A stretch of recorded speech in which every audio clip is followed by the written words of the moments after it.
Avianca 052 Heavy New York, good evening, climb maintain 3000. Climb maintain 3000 and we're running out of system. 25 de enero de 1990. En una fría noche de invierno, sobre la costa este de Estados Unidos, un Boeing 707 de la compañía Avianca lucha contra las condiciones climatológicas y el agotamiento de combustible. A bordo, la tensión es palpable, la comunicación con la torre de control se vuelve desesperada, y cada minuto que pasa acerca a la agotada tripulación y a los pasajeros, a un desenlace incierto. Esta es la historia del vuelo 052 de Avianca. 25 de enero de 1990. Aeropuerto Internacional José María Córdoba en Río Negro, Antioquia, Colombia.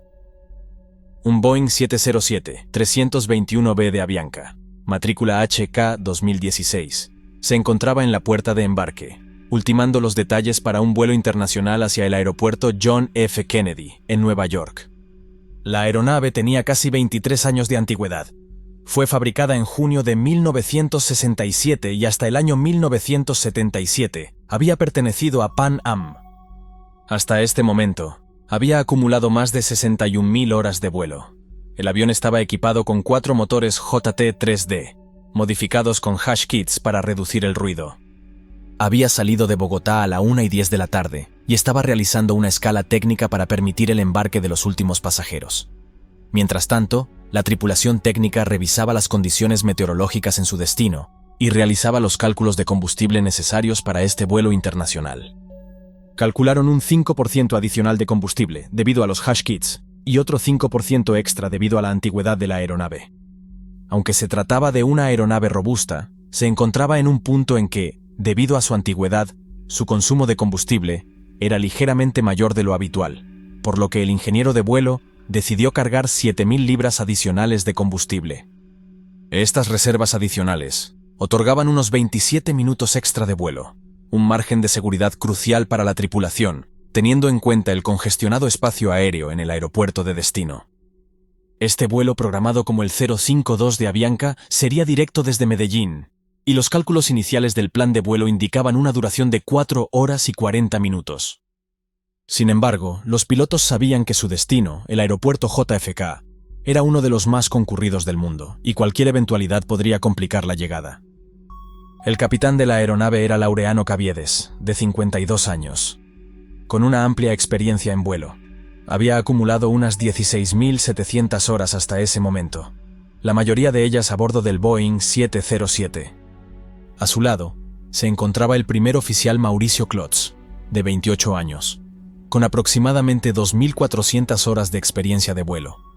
Klotz, aunque más joven, tenía un dominio del inglés superior al del capitán, por lo que sería el encargado de las comunicaciones en inglés con los controladores estadounidenses. Klotz llevaba 3 años trabajando para Avianca y acumulaba 64 horas de experiencia en el Boeing 707, de las cuales 13 fueron en vuelos nocturnos. Junto a ellos, en la cabina, se encontraba el ingeniero de vuelo Matías Moyano, de 45 años de edad. Moyano contaba con 23 años de experiencia en Avianca, sumando un total de 10.000 horas de vuelo, de las cuales 3.000 fueron en el Boeing 707, incluyendo 1.000 horas nocturnas.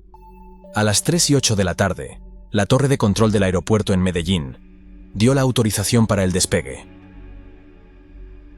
El vuelo 052 inició su recorrido en la pista 36, acelerando hasta alcanzar la velocidad de despegue y elevándose con rumbo al norte. Los 149 pasajeros, junto con los 9 miembros de la tripulación, se preparaban para el largo trayecto que les esperaba hasta llegar a su destino. La atmósfera a bordo era calmada, y el despegue fue exitoso y sin contratiempos. El vuelo alcanzó su altitud de crucero de 37.000 pies, casi 11.300 metros, donde la tripulación comenzó a sentirse confiada y tranquila. Mientras sobrevolaban el Caribe, todo parecía marchar con normalidad. Sin embargo, el capitán Caviedes, al tanto de las condiciones meteorológicas, estaba preparado para un posible retraso. A medida que el vuelo 052 se acercaba al noreste de Estados Unidos, el clima en Nueva York empeoraba, afectando las operaciones en el aeropuerto Kennedy. Las tormentas en Nueva York generaban fuertes vientos y una visibilidad reducida a 400 metros, complicando los aterrizajes. La única pista operativa en el aeropuerto John F. Kennedy era la 22 izquierda, y esto provocaba una gran congestión de tráfico aéreo, con aviones que acumulaban tiempos de espera de hasta 1 hora. La tripulación del vuelo 052 estaba al tanto de la situación y confiaba en que el combustible adicional les permitiría enfrentarse a cualquier retraso razonable.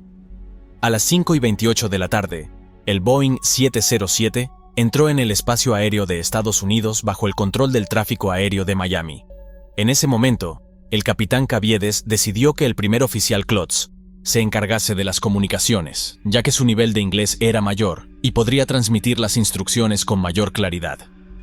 No obstante, aunque Klotz entendía bien el inglés, tenía ciertas dificultades para expresar con precisión las órdenes del capitán, lo que complicaría las comunicaciones.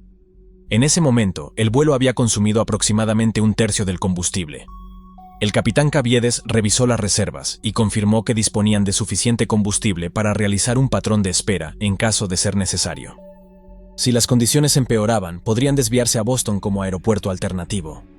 Al aproximarse a Virginia, la tripulación fue notificada de la necesidad de realizar un patrón de espera, debido a la alta congestión en el aeropuerto John F. Kennedy y a las malas condiciones meteorológicas en Nueva York.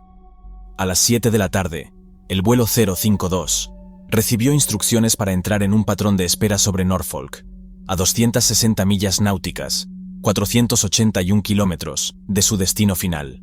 La tripulación calculó que con el combustible disponible podrían realizar la espera sin problemas y retomar su trayecto hacia Nueva York. Sin embargo, esta primera espera duró 19 minutos y la inquietud comenzaba a palparse en la cabina. A las 7:43 de la tarde, el control aéreo ordenó al vuelo 052 que entrase en un segundo patrón de espera en la intersección Bottom, ubicada cerca de Atlantic City, Nueva Jersey, a unos 80 kilómetros del aeropuerto John F. Kennedy. Avianca 052 Heavy New York, good evening, climb maintain 3000. Control maintain 3000 and we're running out of system. Esta espera se alargó por 29 minutos más, agotando gran parte del combustible destinado para la reserva y entrando en el límite de lo que consideraban un margen seguro para continuar hacia Nueva York. La tripulación barajó la posibilidad de desviarse hacia Boston, pero las condiciones meteorológicas también eran desfavorables en esa zona, por lo que lo descartaron. Además, el hecho de llevar en espera tanto tiempo les hacía pensar que el control aéreo les daría en breve una autorización para continuar hacia el aeropuerto. Decidieron seguir en espera y utilizar el combustible de reserva para esta aproximación final. A las 8:10 la situación se volvió crítica. El vuelo 052 había consumido prácticamente todo el combustible destinado al patrón de espera y entraba en la fase de consumo de la reserva final. Este era el punto de no retorno, ya que si seguían en el aire, no tendrían combustible suficiente para llegar a un aeropuerto alternativo. La tripulación, bajo una situación de tremendo estrés, discutía las posibilidades. Si recibían la autorización de aterrizaje en el aeropuerto Kennedy en breve, no habría problema. Pero si continuaban en espera, se enfrentarían a un riesgo inminente de quedarse sin combustible. Ante la delicada situación a punto de quedarse sin combustible, el primer oficial Klotz comunicó al controlador en inglés que necesitaban prioridad. Sin embargo, cometió un error crucial. No utilizó la terminología específica de emergencia, que habría obligado al controlador a dar prioridad inmediata al vuelo. Finalmente, a las 8:48, el controlador del tráfico aéreo de Nueva York indicó al vuelo 052 que continuara en espera en CAMRN, un punto a 39 millas náuticas, 72 kilómetros, del John F. Kennedy.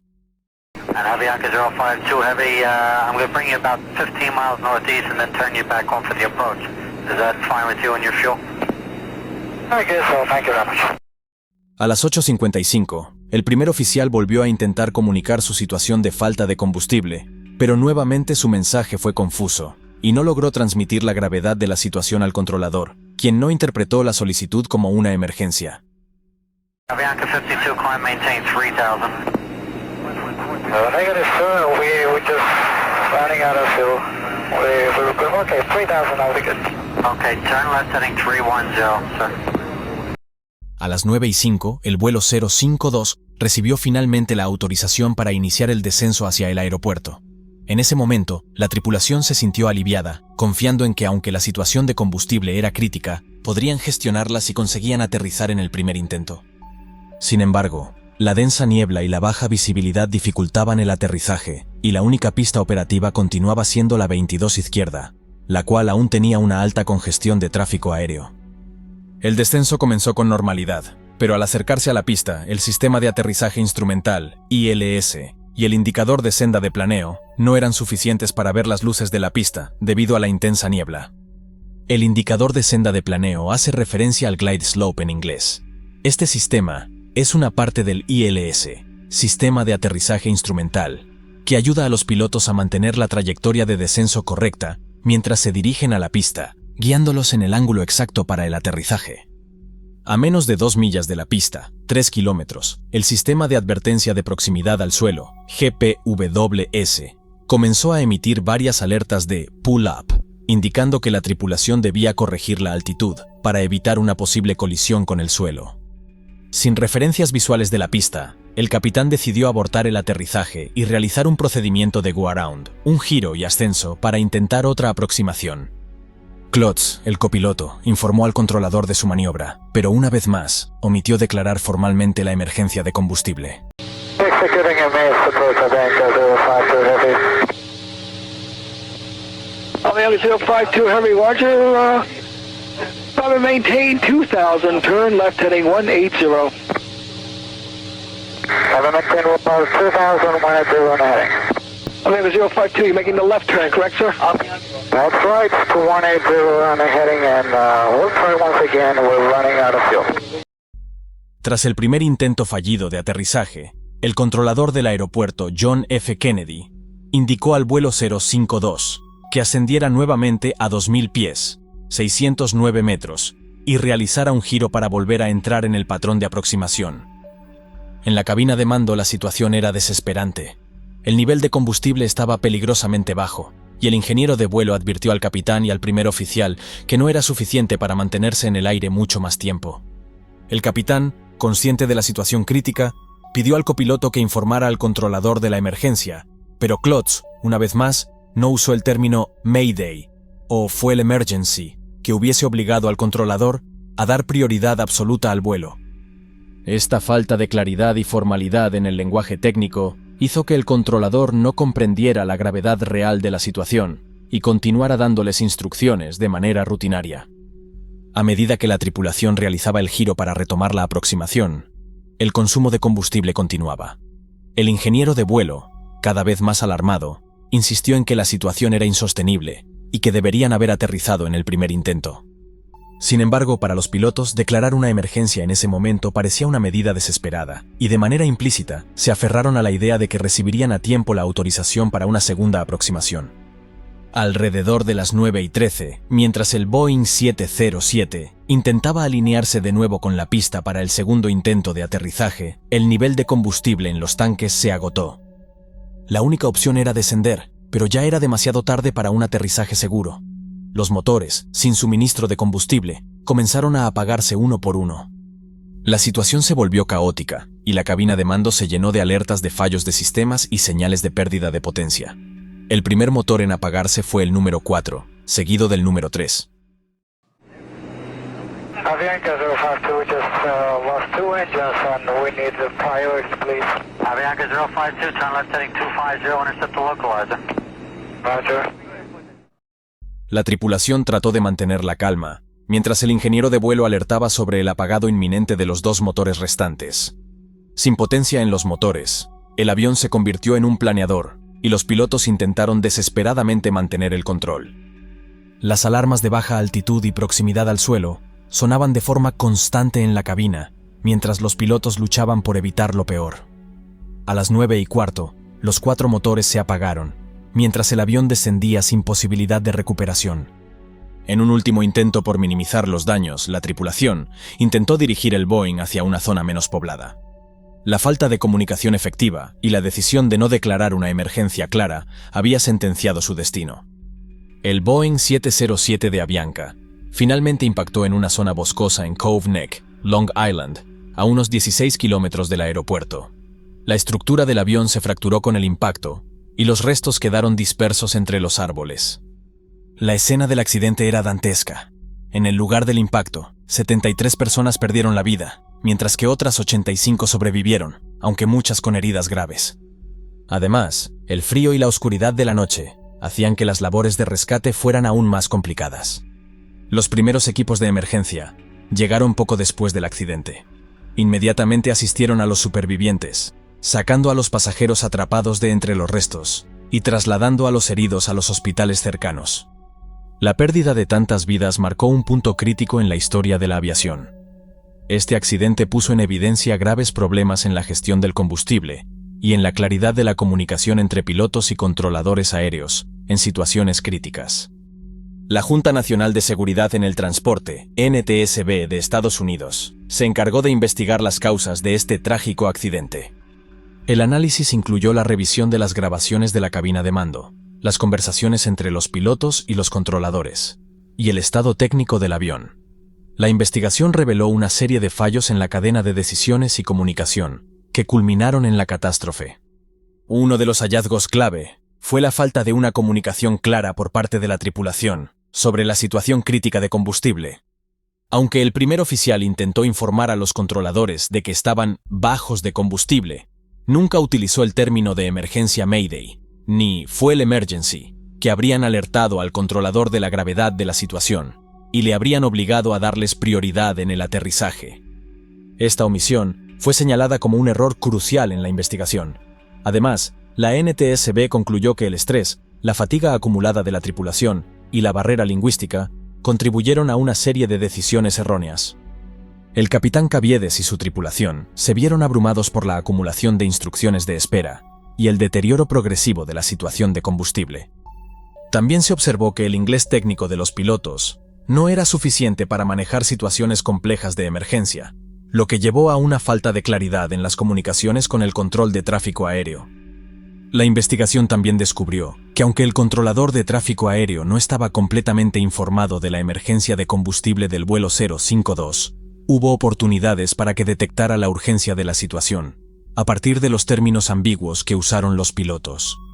Sin embargo, al no existir una declaración de emergencia oficial, el controlador no dio prioridad al avión, lo que contribuyó directamente en el accidente. El accidente del vuelo 052 de Avianca provocó un cambio significativo en los procedimientos de emergencia y en la formación de las tripulaciones en comunicación internacional. Una de las recomendaciones principales de la NTSB fue la necesidad de estandarizar la terminología de emergencia, especialmente en casos de bajo combustible, para evitar interpretaciones ambiguas que pudieran poner en peligro la vida de los ocupantes. Como resultado, se implementaron protocolos en los que se especifica que en una situación de bajo combustible, los pilotos deben utilizar las palabras Mayday o Fuel Emergency para alertar a los controladores de tráfico aéreo de la situación crítica. Esta nueva normativa tiene como objetivo garantizar que las tripulaciones reciban la máxima prioridad en el aterrizaje, en situaciones de emergencia. Además, la tragedia del vuelo 052 impulsó una revisión de los requisitos de competencia lingüística en inglés para tripulaciones internacionales. La Organización de Aviación Civil Internacional, o ACI, introdujo estándares de competencia en inglés que se aplican a pilotos y controladores aéreos con el fin de evitar malentendidos y mejorar la claridad en las comunicaciones. El accidente también llevó a la implementación de mejoras en la gestión del tráfico aéreo, en aeropuertos de alta densidad como el John F. Kennedy. Se establecieron medidas para que los controladores identifiquen de manera más efectiva los vuelos con poco combustible, con el fin de darles prioridad en situaciones de congestión aérea. La tragedia del vuelo 052 de Avianca dejó una huella imborrable en la aviación y se convirtió en un caso de estudio fundamental para las autoridades y los profesionales del sector aéreo. Las lecciones aprendidas en este accidente fueron aplicadas en protocolos y regulaciones que han permitido mejorar la seguridad de la aviación civil a nivel mundial. Aunque el precio de estas lecciones fue alto, el legado del vuelo 052 ha contribuido a salvar vidas, al reducir el riesgo de que una tragedia similar ocurra en el futuro. Este accidente nos recuerda la importancia de una comunicación clara y precisa, especialmente en situaciones de emergencia. La estandarización de la fraseología de emergencia y la formación en idiomas se han convertido en pilares fundamentales de la seguridad aérea. Estos elementos proporcionan a la tripulación las herramientas necesarias para afrontar situaciones críticas y garantizan una respuesta rápida y eficaz por parte de los controladores. Honremos la memoria de las víctimas de aquel trágico accidente.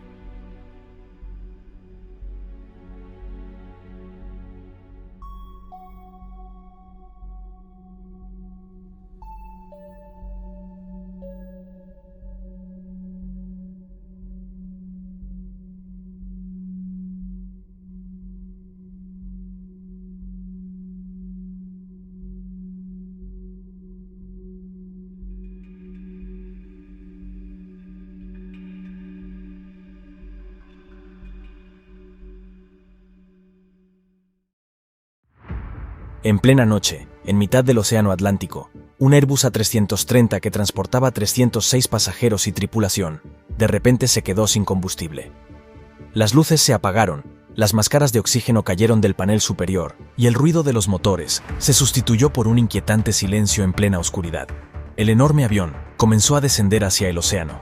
Los pilotos estaban aturdidos, intentando planear el avión lo más lejos posible. Las azafatas preparaban a los pasajeros para un amerizaje de emergencia en el océano, algo que probablemente habría sido una sentencia de muerte para todos a bordo. Esto fue una pesadilla, pero increíblemente nunca tuvo que ocurrir. Muchos relatos sobre este incidente se centran en sus aspectos técnicos, pero eso es solo la mitad de la historia. La verdad es que en el fondo, esta es una historia fascinante sobre la psicología humana.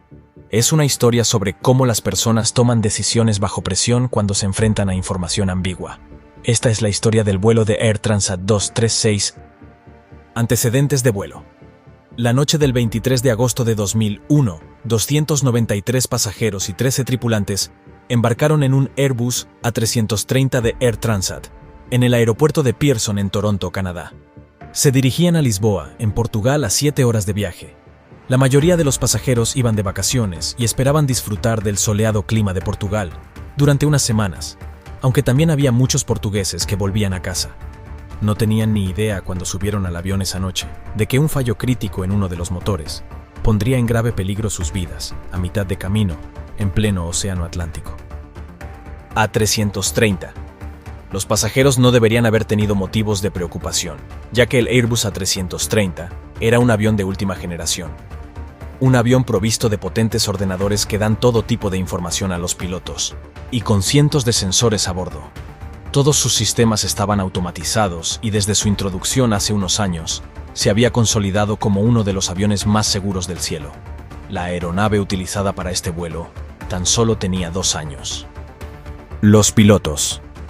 Al mando del vuelo se encontraba el capitán Robert Piché, de 48 años. En su época de piloto había acumulado más de 16.000 horas de experiencia de vuelo en una amplia variedad de aeronaves e hidroaviones en las duras escaladas del norte de Canadá.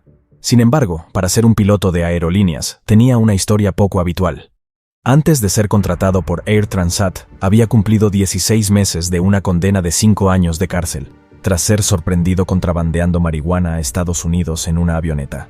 Sin embargo, todo en esta carrera llena de acontecimientos palidecería en comparación con la crisis que se desplegaría sobre el océano en aquella noche. Piché, acompañado en la cabina por el primer oficial Dirk de Jager, que tenía unas 5.000 horas de vuelo de experiencia, de las cuales unas 400 eran en el A330. Aunque con menos experiencia que el capitán, él también había volado una gran variedad de aviones antes de entrenarse para volar el Airbus con Air Transat. Ambos pilotos tenían un entrenamiento impecable y un gran historial de resultados con la compañía aérea. Una vez que el avión había sido cargado con 48 toneladas métricas de combustible para la travesía a través del Atlántico y todos los pasajeros habían embarcado, el vuelo 236 empezó a moverse por la pista de despegue. En Toronto eran las 9 de la noche, hora local, y esperaban llegar a Lisboa en unas 7 horas. El capitán realizó en cabina la rutina tradicional mientras estaba en la pista y encendió los motores para el despegue. Una vez en el aire, los pilotos giraron el avión hacia el este y subieron a la altitud de crucero de 39.000 pies. Durante las primeras horas todo fue bien. Los pasajeros se acomodaron para descansar durante el vuelo, ya que estaba previsto que llegaran a Lisboa por la mañana temprano. Durante los vuelos de larga distancia, los pilotos no tienen mucho que hacer en la cabina. Revisando la lista de comprobación del piloto automático utilizado por los pilotos en este vuelo, sus funciones consistían principalmente en la comprobación de la cantidad de combustible, el plan de vuelo con informes de posición al control del tráfico aéreo, ya que no había radar sobre los océanos, y controlar los sistemas de la aeronave. Todo era rutina en la cabina en las primeras 4 horas. Mientras el avión aceleraba a través del Atlántico, una indicación inusual, justo después de las 5 de la mañana, cuando estaban a mitad de camino sobre el océano, los pilotos obtuvieron una lectura inusual con respecto al motor número 2, el motor derecho del avión. Los ordenadores de a bordo avisaban de que la presión del aceite en el motor era alta, que la cantidad de aceite era baja y que la temperatura del aceite era baja. Los pilotos nunca antes habían visto una combinación de advertencias como estas. Normalmente en el transcurso de un vuelo, las temperaturas del aceite del motor aumentan. Los pilotos buscaron en el manual de instrucciones de vuelo para ver si encontraban algo, pero no había ninguna explicación para esas lecturas inusuales en ninguno de los manuales que pudieran explicar esa combinación de indicaciones. Cuando esta búsqueda no dio ningún resultado, el avión de Air Transat solicitó por radio al centro de control en Mirabel, Quebec, regresar a Canadá. Les transmitieron los inusuales avisos, y desde tierra les respondieron que lo iban a investigar y se pondrían de nuevo en contacto con la aeronave. Mientras tanto, los pilotos continuaron controlando las indicaciones del motor. En la cabina de pasajeros no había señales de problemas. Muchos de los pasajeros dormían, pero en unos instantes les esperaría un brusco despertar. Unos 30 minutos más tarde, justo después de la mitad del viaje, pasadas las 5 de la mañana, apareció un mensaje de aviso en la ECAM, la pantalla central de la cabina. Los pilotos revisaron el apartado de combustible en la ECAM y vieron que había un desequilibrio de combustible entre los depósitos de la izquierda y los del ala derecha. Un desequilibrio de combustible es inusual, pero generalmente no es motivo de alarma. Para solucionarlo, los pilotos abrieron la válvula de alimentación, que permitía que el combustible fluyera del tanque del ala izquierda al derecho. Sin embargo, apenas 10 minutos después del desvío de combustible, los pilotos vieron que el panel indicaba que el total combustible de la aeronave había caído por debajo del nivel necesario para llegar a Lisboa. Ahora las cosas empezaban a ponerse serias. Estaban a mitad de camino cruzando el océano y no podían llegar a Europa. En medio del Atlántico, los pilotos no tenían muchas opciones para encontrar aeropuertos de desvío. De hecho, su única opción era un aeropuerto en las Islas Azores, que es una pequeña cadena de islas portuguesas en medio del Atlántico. Pusieron rumbo al aeropuerto de la isla de Terceira y notificaron al control aéreo que estaban desviándose por la escasez de combustible. En ese momento, el avión tenía solo 7 toneladas de combustible. Esto puede parecer mucho, pero es solo un 6% de la capacidad total del combustible de la 330. Además, el nivel seguía cayendo mucho más rápido de lo habitual. Si las lecturas de combustible eran ciertas, la situación de la aeronave era grave. El rápido ritmo de pérdida de combustible mostrado en el panel de instrumentos era totalmente coherente con que hubiera una fuga masiva de combustible. Pero los pilotos dudaban de que hubiera tal fuga. Por un lado, no había pasado nada durante el vuelo que provocaría que el combustible de repente empezase a ser expulsado del avión. No hubo golpes o ruidos, ni graves turbulencias, ni rayos, nada. Además, el consumo de combustible de las 4 primeras horas había sido completamente normal. ¿Cómo podría un nuevo avión como este, una 330, de repente empezar a perder combustible durante la parte más tranquila del vuelo? Segundo, el capitán había pedido a los asistentes de vuelo que comprobasen si había fluidos que saliesen de la parte de las alas o de los motores y no habían encontrado nada. Y finalmente, la tasa de pérdida de combustible era tan grande, literalmente 1 tonelada métrica de combustible cada 5 minutos, que parecía imposible el solo tener 7 toneladas a mitad de camino, en medio del Atlántico. Cada control del combustible hasta ese momento fue completamente normal. Era básicamente tan inconcebible que ambos pilotos concluyeron que lo más probable que las lecturas de combustible fueran erróneas. Pocas fugas en aviones de pasajeros son tan raras como lo fue esta, tanto que de hecho, ninguno de los dos pilotos tenía formación sobre cómo identificar y tratar este caso. En su formación, existe una lista de comprobación en los pocos casos de fugas. Sin embargo, esta es una copia de la lista de comprobación que los pilotos del vuelo 236 tenían a bordo. Aparte de esto, los pilotos no estaban preparados para enmarcar los problemas que estaban viendo en esta fuga de combustible.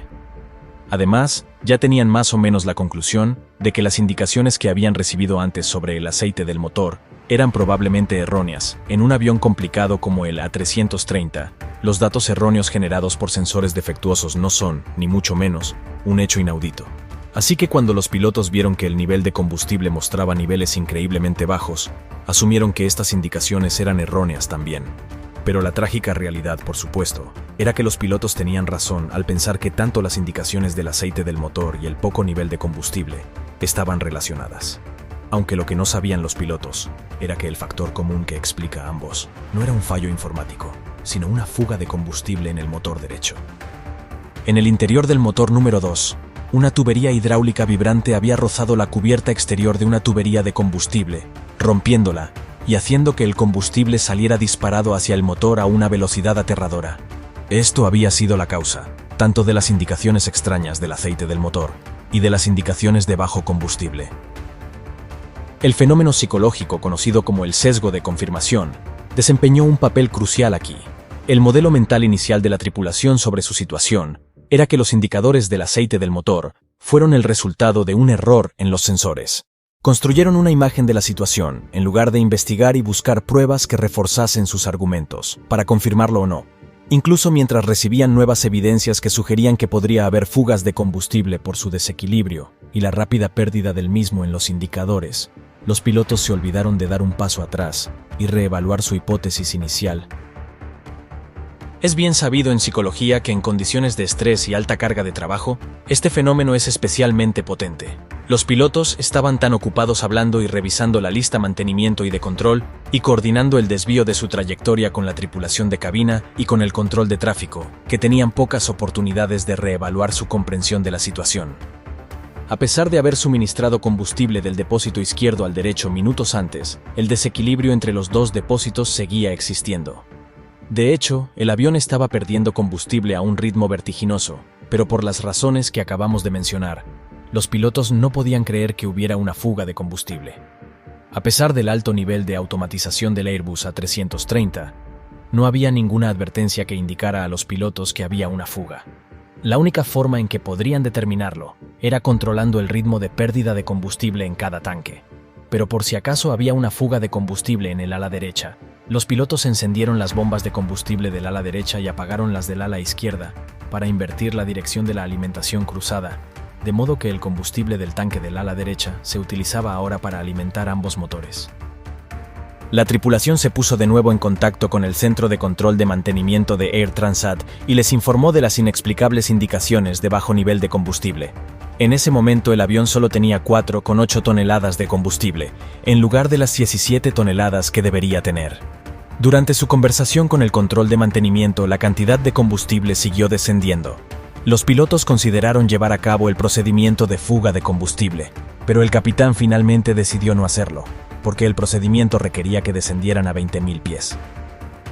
El capitán pensó que, si efectivamente había una fuga de combustible, descender sería una idea terrible, ya que quedarse sin combustible a su altitud actual de 39.000 pies era mucho mejor que quedarse sin combustible justo a 20.000 pies, que era casi la mitad de su altitud actual. En la psicología de la resolución de problemas, la decisión del capitán de no llevar a cabo este procedimiento se explica por un fenómeno conocido como el sesgo de encuadre. En las decisiones en las que hay riesgo, la gente tiende a encuadrar sus opciones en términos de pérdidas y ganancias. El capitán en este caso tenía que elegir entre una pérdida segura, que era descender a 20.000 pies, frente a una pérdida menos probable, pero más desastrosa, que era permanecer a 39.000 pies y no diagnosticar una fuga de combustible. En estas situaciones, la gente tiende a elegir la segunda opción, la más arriesgada. El razonamiento dice que es mejor que ocurra algo terrible, a que ocurra algo moderadamente malo. Pero la duda se disipó minutos más tarde, cuando el motor derecho se incendió. El capitán aplicó inmediatamente el máximo empuje al motor restante y comenzó a descender con un solo motor en funcionamiento. El avión aún podía volar, pero no a 39.000 pies. Mientras tanto, el primer oficial notificó al control de tráfico aéreo que habían perdido un motor y que estaban descendiendo. En ese momento, a la tripulación solo le quedaban 600 kilos de combustible. Todavía estaban a 240 kilómetros del aeropuerto. Finalmente, los pilotos se dieron cuenta de que se encontraban realmente en una situación de vida o muerte. El primer oficial declaró una emergencia al control de tráfico aéreo. Unos minutos más tarde, a 120 kilómetros del aeropuerto, el motor izquierdo se apagó. Uno de los aviones tecnológicamente más sofisticados había quedado reducido a un gigantesco planeador. La pérdida de ambos motores significaba que el avión se había quedado sin energía eléctrica. Un ventilador conocido como turbina de aire de empuje se desplegaba automáticamente debajo del fuselaje del avión. Girando con el viento, generaba una pequeña cantidad de energía eléctrica que se utilizaba para alimentar los instrumentos del capitán, así como algunos otros sistemas críticos. El capitán tenía la única tarea de alargar el planeo lo máximo posible, con la esperanza de poder llegar al aeropuerto. Las vidas de los 293 pasajeros pendían de un hilo. La cabina de pasajeros se había sumido en la oscuridad. Con la pérdida de energía eléctrica y sin motores, había un silencio espeluznante en el aire. El capitán dijo a los asistentes de vuelo que preparasen a los pasajeros para un amerizaje forzoso en el agua. Esto era básicamente una sentencia de muerte para todos en la noche, sin forma de ver el agua a su encuentro y con las grandes marejadas del océano Atlántico. Un aterrizaje forzoso en el mar desgarraría el fuselaje y los pasajeros que no murieran por el impacto probablemente se ahogarían, y los pocos que sobrevivieran al impacto inicial pronto sucumbirían a la hipotermia. Así que la elección que se le presentó al capitán Piché entre amerizar en el océano o intentar planear hasta el aeropuerto era una falsa elección. Realmente su única esperanza era planear hasta el aeropuerto, pero en plena noche con más de 100 kilómetros aún por recorrer, no era tarea fácil. El avión estaba descendiendo a 2.000 pies por minuto y a su altitud actual de 30.000 pies significaba que no importaba lo que pasara, en 15 minutos el avión estaría en el suelo. Si terminaba en el mar o en la pista, estaba totalmente en manos del capitán Piché. Sin motores para alimentar de aire la cabina, estaba empezando a despresurizarse. Las máscaras de oxígeno cayeron y los pasajeros se apresuraron a ponérselas a tiempo. Los pilotos también se pusieron sus máscaras de oxígeno. Aunque el capitán tenía experiencia en aterrizajes sin motor en aviones de menor tamaño, con el A330, la tarea a la que se enfrentaba no se parecía a nada que hubiera experimentado antes. Era de noche, estaba a 100 kilómetros del aeropuerto, y el A330 distaba mucho de ser un planeador perfecto. En el A330, como en todos los aviones de pasajeros, los motores no solo impulsan el avión, sino que también son una fuente de energía eléctrica e hidráulica. La pérdida de ambos motores había provocado que varios sistemas importantes dejaran de funcionar. Para empezar, el avión había perdido 2 de sus 3 sistemas hidráulicos. Estos accionaban el estabilizador en el plano de cola, haciendo más difícil para el capitán controlar el cabeceo del avión. El avión también había perdido la mayor parte de sus alerones del ala, la dirección de la rueda del morro y los inversores de empuje en los motores. En otras palabras, el avión no solo estaba sin potencia del motor, sino que ahora era más difícil de controlar en el aire, y si Piché se las arreglaba para llevarlo a la pista, sería más difícil de dirigir y de detener. En el aeropuerto, el controlador de la torre empezó a encender y apagar las luces de la pista para mostrar a los pilotos dónde estaba el aeropuerto. La tripulación podía verlo desde muy lejos en el horizonte, un solitario punto de luz en el oscuro océano Atlántico. Para mantener el avión en el aire el mayor tiempo posible, el capitán voló el descenso a una velocidad entre la velocidad de planeo recomendada y la velocidad de aviso de pérdida.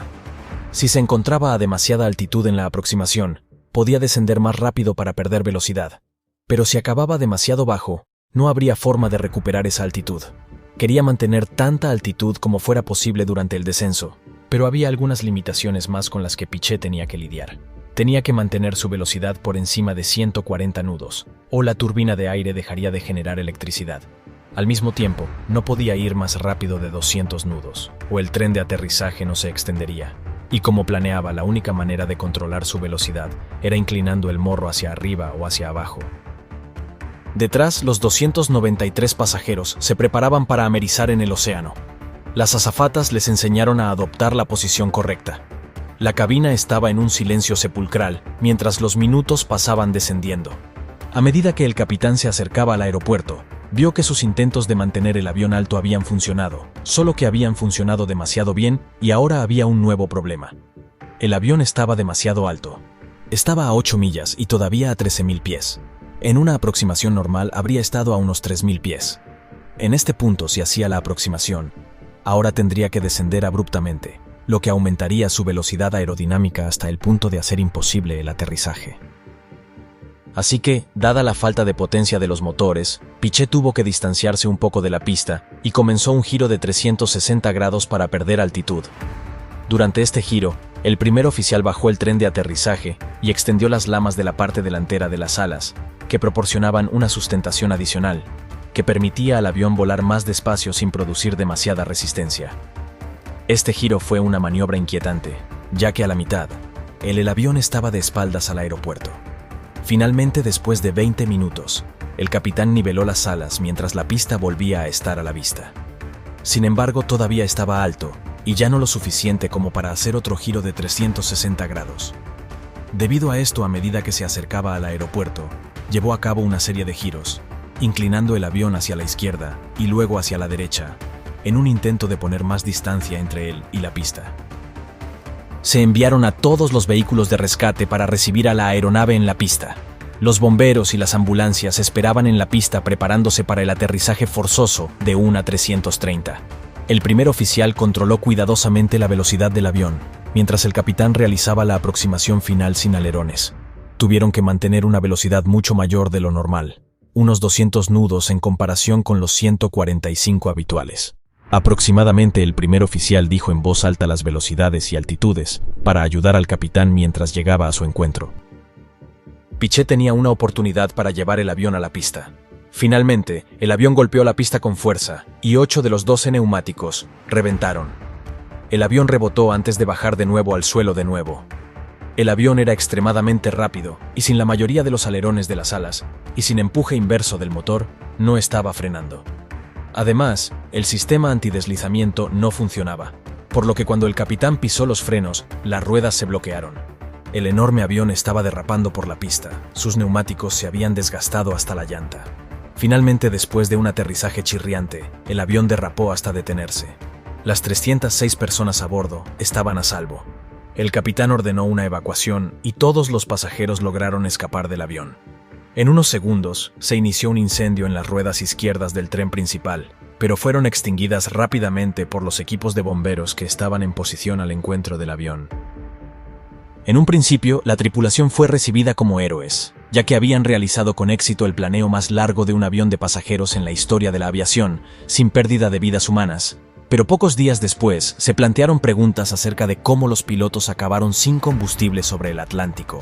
¿Por qué no confiaron en sus instrumentos, que les indicaban que el combustible estaba bajando mucho más rápido de lo normal?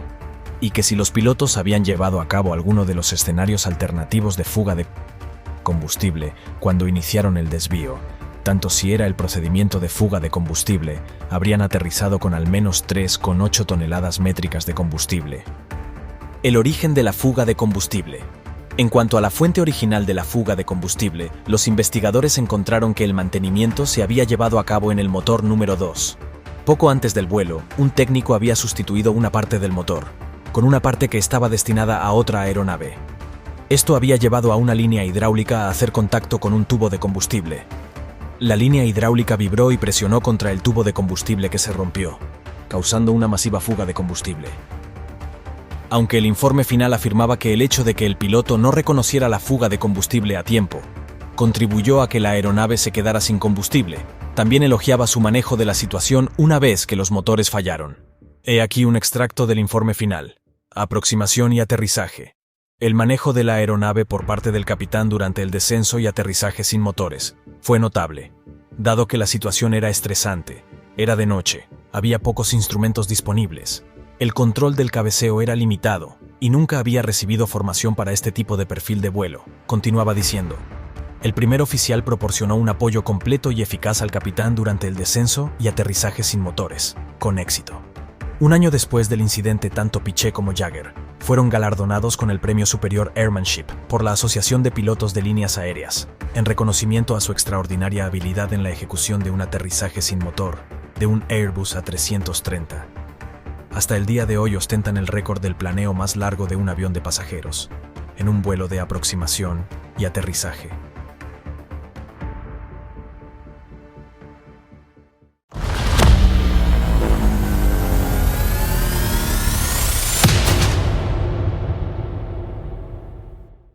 ...28 de noviembre de 2016... ...son las 10:18 de la noche...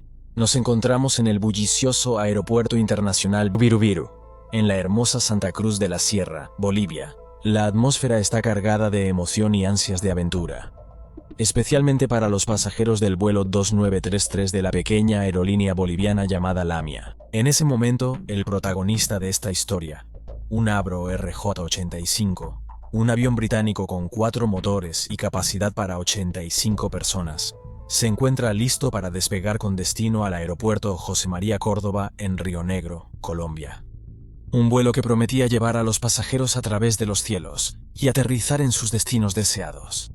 En la cabina de mando, el encargado de guiar esta travesía era el capitán y copropietario de Lamia, Miguel Quiroga, de 36 años de edad.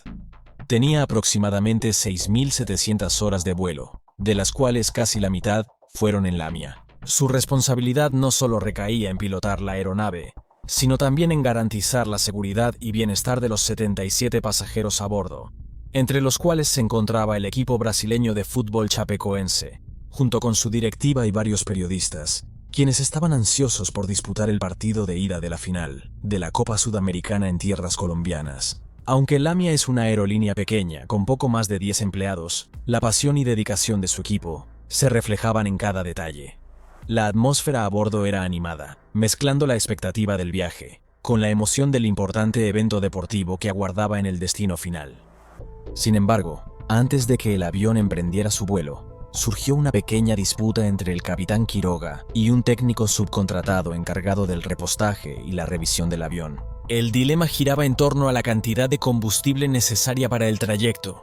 Para el técnico, la cantidad que tenía la aeronave era demasiado justa, dada la carga y la distancia a recorrer, mientras que el capitán consideraba que era suficiente para llegar, ya que no había margen para gastos extras. La distancia que debían cubrir era de 2.970 kilómetros, mientras que la autonomía del avión en ese momento con el combustible cargado era de 2.985 kilómetros.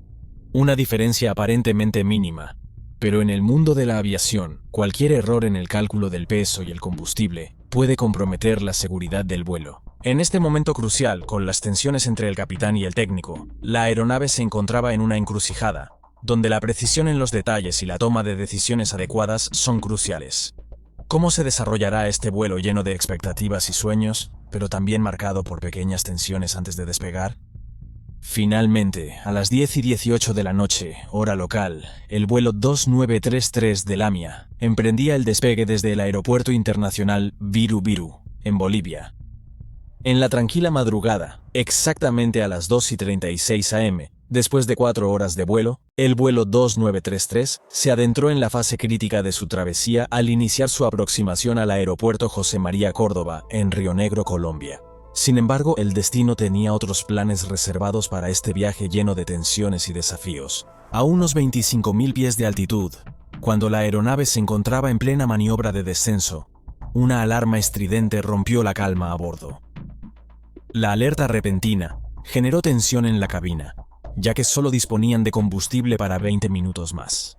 El capitán Miguel Quiroga se enfrentaba a una encrucijada, una situación de emergencia que podría cambiar el rumbo de este viaje. Sorprendentemente, el capitán decidió no comunicar esta preocupante alerta al controlador del tráfico aéreo en Colombia. En lugar de buscar una solución más cercana y segura, como aterrizar en un lugar cercano, Quiroga persistió en su ruta hacia el aeropuerto José María Córdoba. Quizá en medio de la tensión, lo que más le preocupaba era la idea de ser multado por no llevar el combustible necesario por decisión propia. A medida que la aeronave solicitaba vectores para su aproximación, una complicación adicional se sumó a la ya precaria situación. La falta de comunicación del piloto sobre la alerta de falta de combustible llevó a que el controlador del aeropuerto, ajeno al peligro inminente, otorgase prioridad a otro avión que solicitaba pista con urgencia debido a una fuga de combustible. El controlador aéreo instó al vuelo 2933 a esperar en una zona a unos 30 kilómetros del aeropuerto. Mientras el avión se encontraba en espera, siendo los terceros en la lista para aterrizar, la tensión se elevó a bordo. El capitán, enfrentando la presión de tiempo y las dificultades previstas en sus cálculos, comenzó a ponerse nervioso. La incertidumbre se apoderaba de la cabina de mandos, y la pregunta persistía en el aire. ¿Lograría el vuelo 2933 llegar a su destino de manera segura? La respuesta, llena de drama y consecuencias, aguarda en los próximos momentos de esta crónica de viaje inesperadamente complicada. En un giro repentino de eventos, el capitán Miguel Quiroga decidió finalmente ponerse en contacto con el controlador y transmitir el mensaje de emergencia sobre la crítica falta de combustible. India 2933, 210 en acercamiento y solicitamos prioridad para la aproximación. Señorita, se nos ha presentado un problema de combustible. Mi mamá es India de 933. Entiendo, solicita prioridad para su aterrizaje, igualmente con problemas de combustible, ¿correcto? ¿Nativo? Mi mamá India 2933 solicita vectores para acercamiento, señorita. Atento, tengo una aeronave por debajo suyo efectuando la aproximación y adicional están efectuando la revisión de pista. ¿Qué tiempo tiene para permanecer en su aproximación Lima-India? Estamos con emergencia de combustible, señorita, por eso le pido de una vez curso final. Y solicito descenso inmediato Lima-India 2933. A Colombia 3020, cancele la autorización de aproximación, vire por su izquierda con rumbo 010 ahora. Lima-India del 933, ¿puede usted efectuar el viraje ahora por la derecha para iniciar el descenso? Tiene los tránsitos a 1 milla por debajo de usted. El controlador, consciente de la gravedad de la situación, actuó rápidamente dando prioridad al vuelo 2933, a pesar de la presencia de otros aviones que también esperaban su turno para aterrizar. El tiempo apremiaba. Con un tiempo estimado de descenso y aterrizaje de tan solo 7 minutos, la tensión a bordo se intensificaba. Mientras la aeronave se aproximaba al aeropuerto José María Córdoba, el cuarto motor se apagó, seguido de cerca por el motor número 3. La alarma Master Warning comenzó a sonar por toda la cabina, creando una atmósfera de ansiedad entre la tripulación y los pasajeros. Pocos minutos después, a las 3:05 de la mañana, el motor número 2 también se apagó, y 40 segundos después, también lo hizo el motor número 1. Con el apagón de este último motor, se cortó la conexión eléctrica, dejando a la aeronave en un silencio inquietante y a oscuras. La situación a bordo del vuelo 2933 en ese momento pasó de crítica a desesperada en cuestión de segundos. En este momento, el capitán y su tripulación se enfrentaban a un escenario aterrador, sin motores, sin sistemas eléctricos, y la incertidumbre sobre si lograrían aterrizar de manera segura se cernía sobre la cabina de mandos. Mientras tanto, el reloj avanzaba implacablemente, marcando cada segundo como una cuenta regresiva hacia el desenlace de este dramático suceso. La incertidumbre y la tensión se apoderaban de la aeronave, convirtiendo este viaje en una prueba de resistencia y habilidad para todos a bordo. ¿Cómo enfrentaría el capitán Quiroga esta crítica situación? La respuesta, llena de angustia y desafíos, estaba a punto de revelarse. El reloj marcaba las 2:58 de la madrugada, y en un instante que quedaría grabado en la memoria de quienes siguieron esta trágica historia, se escuchó por última vez al piloto del vuelo 2933, solicitando vectores para la aproximación. Vectores.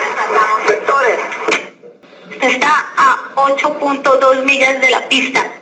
¿Qué altitud tiene ahora? Ya no contesta. Lima-India del 933, posición. La pista estaba despejada, los bomberos listos para actuar, pero el avión no logró llegar al aeropuerto José María Córdoba. En un giro devastador de los acontecimientos, la aeronave se estrelló en Cerro Gordo, una colina ubicada a tan solo 5 minutos de la pista de aterrizaje. El impacto fue brutal. Primero colisionó por la parte posterior del avión, dejando la cola sobre la cima de la montaña, mientras que el fuselaje y la cabina rodaron cuesta abajo. La esperanza se desvanecía a medida que las horas pasaban.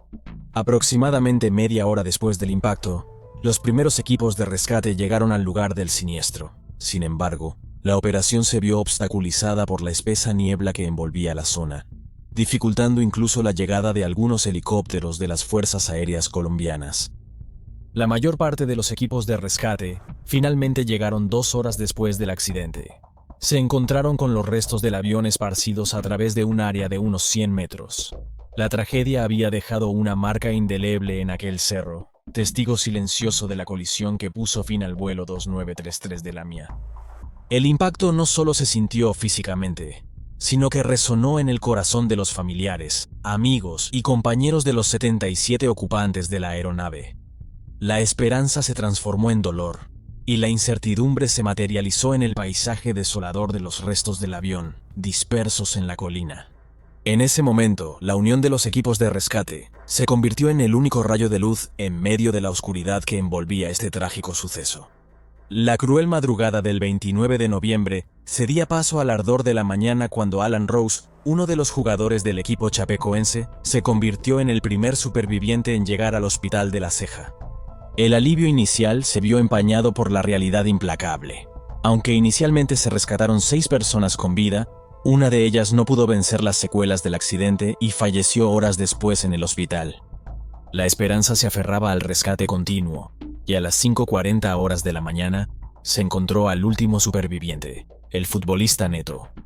La conmoción y la tragedia se cernían sobre el destino del vuelo 2933, que de los 77 ocupantes, dejó 71 víctimas mortales. Sin embargo, entre las sombras de la tragedia, algunos destinos se cruzaron con la fortuna. 3 personas que originalmente estaban programadas para estar a bordo ese vuelo, no lo hicieron debido a problemas de agenda. Luciano Buligón, alcalde de Chapecó, Plinio Nesfilo, presidente del Consejo de la Ciudad, y Gelson Mericio, diputado de Santa Catarina, se salvaron el desastre por razones fuera de su control, que les impidieron tomar ese fatídico vuelo. Un giro más se presentó con el periodista Iván Carlos Anoleto, quien tampoco viajó. Su documento de identidad caducado podría haberle causado problemas durante el check-in en Colombia, una pequeña ironía del destino que lo mantuvo lejos de la tragedia. Este suceso trascendió más allá de cifras y los datos. Cada nombre, cada historia, se convirtió en un recordatorio conmovedor de la fragilidad de la vida y la incertidumbre que rodea nuestros destinos. Mientras el amanecer iluminaba los escombros dispersos en Cerro Gordo, la comunidad local y el mundo entero se enfrentaban a la conmoción y la pérdida de este fatídico vuelo. En medio de la tragedia, algunos destinos se aferraron a la esperanza y la fortuna. Los futbolistas Alan Ruschel, el portero de reserva Jackson Follman y Neto fueron algunos de los afortunados sobrevivientes de la catástrofe. Junto a ellos, también emergieron con vida el periodista Rafael Hensel de Radio Oeste, así como 2 miembros de la tripulación de vuelo, Jimena Suárez, una sobrecargo, y Erwin Tumiri, un técnico de vuelo, ambos de nacionalidad boliviana. La conmoción y el luto no solo envolvieron a los afectados directamente, sino que también impactaron a nivel deportivo. El Atlético Nacional, el equipo con el cual Chapecoense debía jugar la final de la Copa Sudamericana, solicitó a la Conmebol que honrara al equipo brasileño otorgándole el título. Una solicitud que simbolizaba la solidaridad y el respeto en medio de la tragedia, extendiendo la mano al espíritu deportivo y la unidad, más allá de las fronteras. La búsqueda de respuestas y responsabilidades comenzó, y las fuerzas de seguridad brasileñas detuvieron el 24 de septiembre a Celia Castedo Monasterio, la funcionaria que autorizó el plan de vuelo, del vuelo 2933. Se reveló que el plan nunca debió haber sido autorizado para realizar esa ruta con ese nivel de combustible, señalando un grave error que contribuyó al fatídico desenlace. El suceso, más allá de la tragedia, generó un impacto profundo en el mundo del fútbol y en la aviación, llevando a una reflexión sobre la importancia de la seguridad en los vuelos y la necesidad de medidas más estrictas para prevenir tragedias similares en el futuro.